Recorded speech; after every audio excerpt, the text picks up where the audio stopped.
right, for the timing, let's get straight to the market opening. The gash is not as deep as expected. The GIFT Nifty was suggesting we'll open up with a cut of around 80-90 points. Or well, we open up with a cut of closer around 30 points approximately. The Nifty Bank pulls back close to around 100-150 points or thereabouts. In terms of stocks from the Nifty itself, there are moving around. Well, Hero MotoCorp a little bit under the weather, down close to around 1% or thereabouts. But oil has moved higher. And that's why a couple of these oil-related names are moving higher. ONGC is up close to around 1%. You have Adani Ports that's holding up in the green. Otherwise, on the Nifty, there's no stock that's moved more than 1% in either direction. So that's about the Nifty itself. But as we mentioned earlier, a few stocks that are really moving around. One is FDC. I recall last year, at the start of the year, margins had hit, record low levels, though they had cash in their books and valuations were not very, very expensive. So FDC is flying away. That's up close to around 10%. ITD Cementation, the management was very confident when they joined us yesterday. They have an order as well, so that's up another 5.5%. Suzlon, good amount of subscription, so that's doing quite well. And as Rima mentioned, Post Motors, wow, just take a look at that stock. Big turnaround we're seeing out there. Stock up close to around 10%, I think, in pre-open.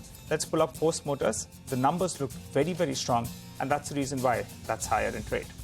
Well, Bata is a bit subdued. That was one of the big earnings of post-market hours. It's opened with a cut of 1.5%. Remember, the revenues have been flat, the margins have contracted, and profits have declined by 10% on a year-on-year basis. So Bata is on the back foot.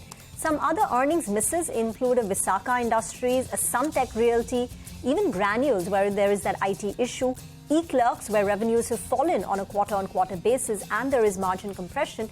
These are stocks under pressure. Post Motors tops the list, as Nigel was pointing out, in full force this morning.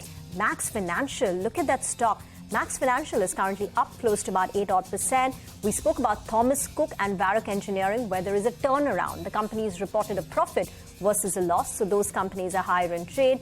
And a couple of the others, Sula, right? Sula has also opened up in the green currently, so that's got a gain of about 2%.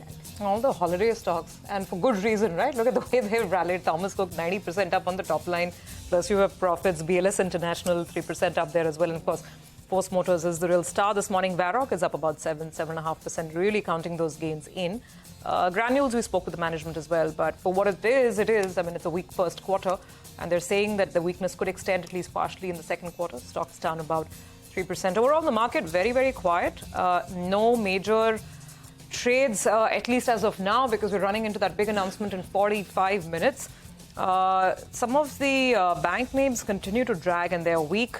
HDFC Bank, SBI, Kotak Mahindra Bank, some of these stocks are cooling off after the last-minute dash that we had yesterday. So that's how it is. It's just about 20 to 30 points on the lower side.